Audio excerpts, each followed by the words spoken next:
Dažnai mūsų klausia, ką geriau rinktis – elektrinį krosinį ar benzininį. Keli skirtumai, kas jums padės apsispręsti. Benzininis krosinis yra gerai tuom, jeigu jūs norite savo vaiką pradėti nuo mažumės mokinti, kaip reikia tvarkytis, kaip reikia užsikurti, benzino kvapą, garsą variklio. Ir aišku, jeigu jūs tikitės, kai jisai šauks ir norės važinėti su krosiniu,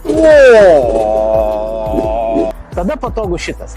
Jeigu jūs turit to labiau vienkiemį ar ten, kur jūs netrukdysite žmonėms, garsas jums netrukdys, benzininis yra labai puikus pasirinkimas. Jeigu jūs neturite galimybės tiek prižiūrėti savo krosinį, tai jums rekomenduoju elektrinį krosinį. Su juom yra labai paprasta ir pats vaikas pilnai susitvarkys, tiesiog užtenka pasukti raktelį ir su juo važiuoti. Neskleidžia garso, neerzinsit kaimynų ir galėsit pilnai mėgautis lygiai tuo pačiu važiavimu. Gal kažkam kyla klausimas, ar elektrinis krosinis važiuoja taip pat gerai kaip benzininis. Jeigu jūs imsit vaikišką klasę, tiek elektrinio, tiek benzininio, jie važiuoja labai panašiai. Sukimo momentas panašus. Aišku, galbūt su benzininiu jūs galėsit geriau įsibėgėti ilgesnį laiką, bet tiek trauka, tiek malonumas važiuojant yra lygiai tas pats.